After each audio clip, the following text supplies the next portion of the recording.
আসসালামু আলাইকুম রহমতুল্লাহ। আজকে আমরা এক্সেলের মাধ্যমে কিভাবে গুণ এবং ভাগ করা যায় তা দেখব।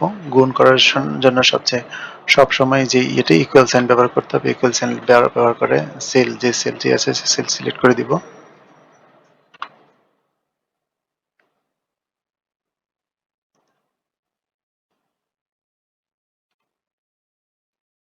এখানে প্রথম যে সূত্রটি সেখানে দেখলাম যে আমরা সেলের দুইটা সেল একসাথে গুণ করে দিব, আর যে স্টার চিহ্ন সেটা আমরা পাবো ডেস্কটপের ভিতরে। এই যে উপরের নাইনের উপরে, আর যদি ল্যাপটপ হয় সেক্ষেত্রে 8 যে নাম্বারটি রয়েছে নাম্বারের উপরে শিফট চাপ দিয়ে 8 চাপ দিলে আমরা পেতে পারি।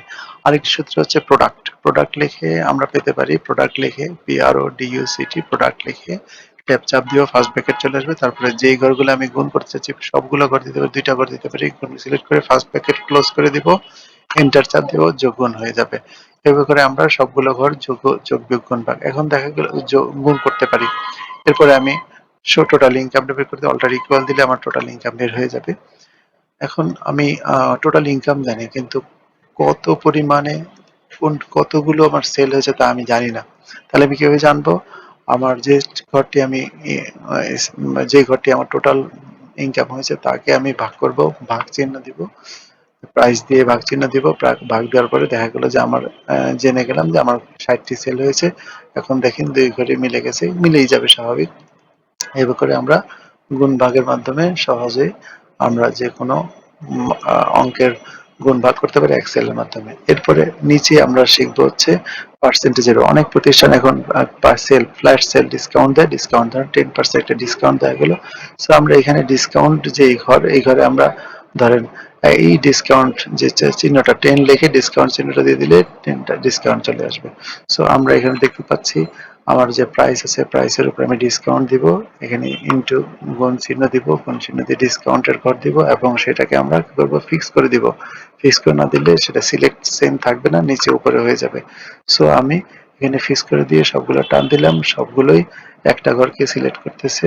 সো এভাবে করে ফেললাম। ডিসকাউন্টেড প্রাইস আমি কি করতে হবে, মূল প্রাইস থেকে আমি মাইনাস করলে ডিসকাউন্টেড প্রাইস চলে আসবে। ডিসকাউন্টেড প্রাইস আমি এভাবে করে গুণ চিহ্ন থাকবে না, এখানে মাইনাস চিহ্ন, এখানে চলে আসলো ডিসকাউন্টেড প্রাইস। সো আমি সবগুলো ডিসকাউন্টেড প্রাইস পেয়ে গেলাম। এভাবে করে ডিসকাউন্ট রেট চেঞ্জ হওয়ার সাথে সাথে ডিসকাউন্ট কমে যাবে এবং ডিসকাউন্টেড প্রাইস বেড়ে যাবে। 5%-এ কমে গেল ডিসকাউন্ট, আরো 2%-এ আরো ডিসকাউন্ট করলে ডিসকাউন্টেড প্রাইস বেড়ে গেল।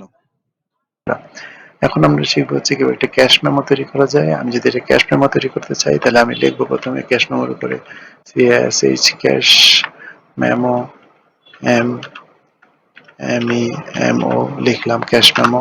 এরপরে প্রতিষ্ঠানের নাম হচ্ছে পরে SR মোটরস আমরা জানি, সেই SR মোটরসের আমরা SR মোটরস লিখে দিলাম যে ক্যাশ মেমো এই SR মোটরস এই প্রতিষ্ঠানটি হচ্ছে all types motor bike seller. এর একটা ফোন নাম্বার দিয়ে দিতে পারি, TEL, এর একটা অ্যাড্রেস থাকবে, একটা টেলিফোন নাম্বার থাকবে। এভাবে করে মোটামুটি 01711 1 2 3 4 5 6 এভাবে করে আমরা একটা টেলিফোন নাম্বার দিব। এটার প্রত্যেকটা মেমোর একটা নাম্বার থাকে, এখানে একটা মেমো নাম্বার থাকবে MEMO।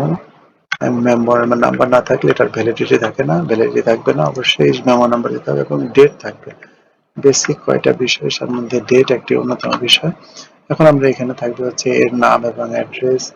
এর নাম এবং অ্যাড্রেস আমরা সিলেক্ট করে নাম এবং অ্যাড্রেস গুলো আমার আগে এই নামগুলো লেখা ছিল সেখান থেকে আমি লিখে দিয়ে দিচ্ছি সময় স্বল্পতার কারণে, যেহেতু সময়ের প্রয়োজন হয়। নাম এবং অ্যাড্রেস থাকবে। এরপরে এখানে যে প্রোডাক্টগুলো আমি সেল করব সেগুলোর ডিসকাউন্ট, সেগুলোর প্রাইস কত, কোয়ান্টিটি কত আমি টোটাল দিয়ে দিলাম।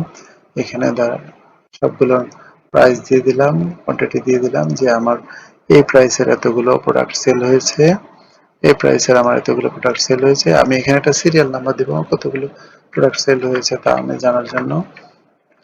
ধরলাম এখানে আরো ধরলাম যে আরো মোটর বাইক, এখানে এটা ছিল হচ্ছে 125 সিসি। আমি ধরলাম আরো কিছু মোটর বাইক আমি সেল করেছি, মোটর বাইক সেল করেছি। একটা ছিল 150 150 সিসি, এখানে দিলাম 130 সিসি, নিচেটা দিলাম 140 সিসি, এরকম ভিন্ন হতে পারে যে কোনো। তো এটার ধরলাম দাম 1,85,000। এটার ধরলাম 1,25,000, 1,30,000 ধরলাম, 30,000।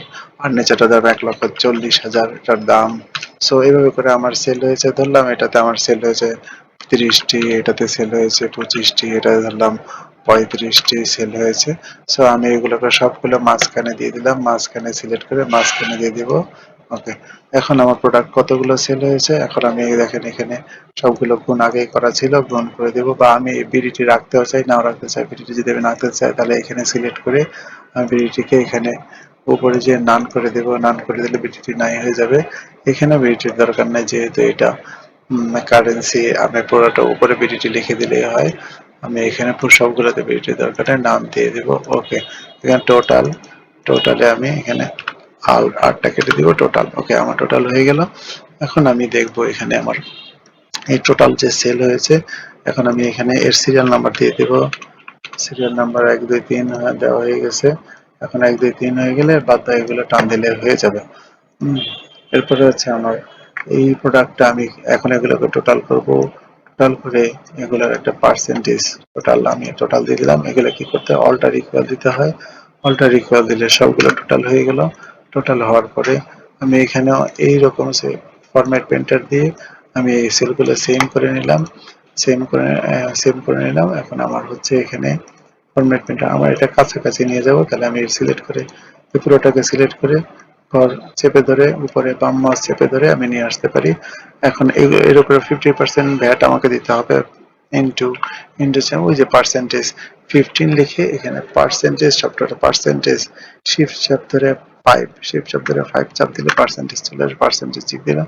ধরুন আমি আমার প্রতিষ্ঠানে যত সেল হবে তার উপরে 10%, 10% আমি ডিসকাউন্ট দিতে পারি। 10% ডিসকাউন্ট, সো আমি 10% দিলাম। 10%, সো 10% আমার টোটাল প্রাইসের উপর 10% ডিসকাউন্ট হবে, ভ্যাটের উপরে হবে না। ইন্টু 10% ঠিক সেভাবে আমরা করে ফেলবো। তো টোটালটা আমার কিভাবে হবে, প্রথমে আমরা যোগ দিব, এটার সাথে আমার ভ্যাট, টোটাল প্রাইস ভ্যাট সহ যোগ হবে, বিয়োগ হবে আমার ডিসকাউন্টটা, বিয়োগ হয়ে যাবে। টোটাল আমার এত টাকা সেল ভ্যালু আমার হয়ে গেল। এখন আমি কি করব, এখানে একটা সিগনেচার লাগবে কোম্পানির পক্ষ থেকে, যে কোনো একজনকে একটা সিগনেচার দেওয়া লাগবে। সেই সিগনেচারটা আমি কোম্পানির পক্ষ থেকে যে কোনো একজন সিগনেচার দিয়ে কোম্পানির জনের পক্ষ থেকে সে কাজ করবে। আরেকটি লাগবে হচ্ছে কোম্পানির, আমরা যে কোম্পানির সাথে ব্যবসা করলাম সেই ব্যবসার জন্য একটা যে কোনো একটা কোটেশন থাকবে যেটা ভালো দেখায়। এবং এই কথাটা আমি ইন ওয়ার্ডেও লিখতে পারি, ইন ওয়ার্ড, ইন WORD। মোটামুটি এই শব্দগুলোর বেসিক এগুলো লিখলে মোটামুটি হয়ে যাবে যে আমার এখানে 5,51,25,000 টাকার সেল হয়েছে। ধরেন এখানে মিস্টার আমজাদ নামে একজনের কাছে সেল করেছি, আমজাদ। এবং সে তার অ্যাড্রেস হচ্ছে ধরেন 3 নয়া পল্টন, NOYA পল্টন, PALTAN। করে আমি ডেট ধরা গেল আমার 10/01/2024। সো আমি এভাবে করে যে আমি একটা এখন পুরো ক্যাশ মেমোটি প্রস্তুত হয়ে গেছে। পুরো ক্যাশ মেমোরি ঘরটিতে আমি একটি বক্স করে দিতে পারি। বক্স করে দেওয়ার পরে পুরো ক্যাশ মেমোটি আমি সিলেক্ট করে নিলাম। সিলেক্ট করে আমি ফাইল অপশনে যে প্রিন্ট অপশনে গেলাম, প্রিন্ট অপশনে চলে গেলাম। এখন অ্যাক্টিভ এখানে দেখা যাচ্ছে না, আমার অনেকগুলো কাজ এক্সেলে ছিল। আমি প্রিন্ট সিলেকশনে দিয়ে আমি সিলেক্টেড করলাম। এখন প্রিন্ট কমান্ড দিলেই প্রিন্ট হয়ে যাবে। সো এভাবে করে আমরা একটি ক্যাশ মেমো তৈরি করতে পারি। So thank you. আসসালামু আলাইকুম রহমতুল্লাহ।